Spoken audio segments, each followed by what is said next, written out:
Bunch of y'all in here today. How many people are going to Fort Jackson? Nobody. Good Lord, where am I going? Fort Benning. Woo! Benning. Great Lakes. Lackland. Nobody. Fort Leonard Wood. Fort Sill. Okay. We got a little bit of everything. Probably who we're going to try to get out first are Fort Benning and Great Lakes, because you guys are probably going to go a little bit earlier than some of the other ones. But no worries. When we get done with this, you'll just, when I say fall out, you'll just go sit in those chairs in there and we'll verify your contracts and get you out of here. Everybody ready? Yes, All right. Thank you. I know that if I swore you in before, then you've already heard that you have, I appreciate that you are joining the 1% of Americans who defend our country.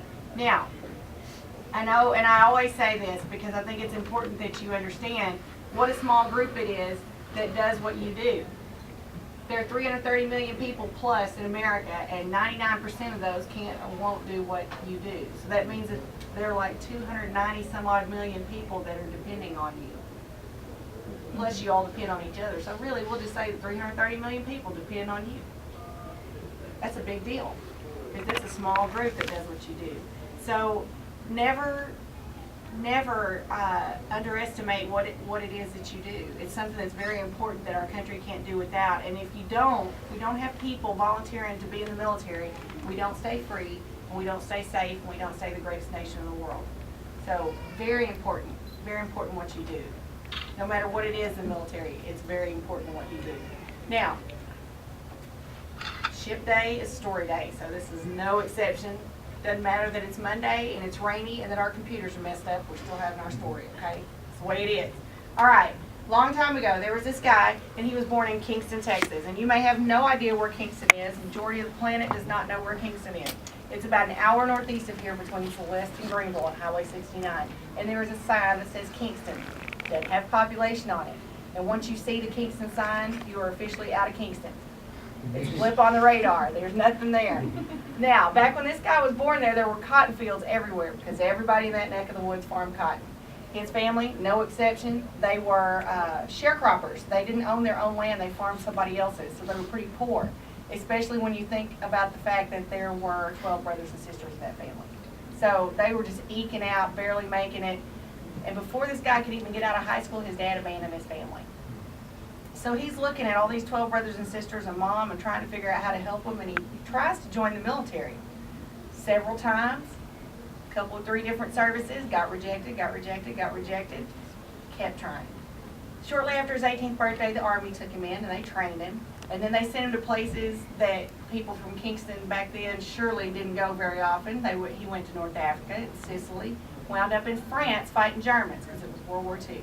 And this guy, he's out there with his best friend, and they see this German soldier in the middle of the field. And the German soldier's attempting to surrender, or so they think. So the best friend goes out to meet this German.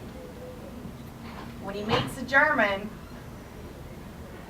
soldiers come out and shoot his best friend because the German soldier was not really surrendering. He was a decoy. So this enraged him. He was so upset that having seen his friend killed that way. And he charged those soldiers, and he killed them. And then he took over. He found a German machine gun position in the area and took out all the rest of the Germans in the area. He was probably so angry that he had courage just on the brink of stupidity.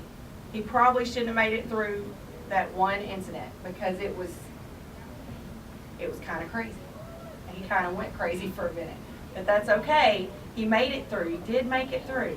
And by the end of the war, he kept doing these things that were very courageous, but very dangerous, and that saved American lives and Allied lives as well. And by the end of the war, he'd done so many that he became the most decorated soldier in World War II. Anybody know who he is? Audie Murphy. Audie Murphy. It's always parents that know. Parents and grandparents know. But we don't have it on star and tax test, so we don't teach it. But it's kind of important to me to know people in your neck of the woods that played a big part like that. Most decorated soldier in World War II. He got really famous, which is something most military people never see. Military people put on their boots, their uniform every day. They do their job. They go home at the end of the day, hit the rack, start all over again. And like I said, 330 million people in America sleep soundly at night because this small group is doing that for them, taking care of everything so that they stay free. Now, But he did get famous. Got very famous. He made the cover of Life magazine with all his medals.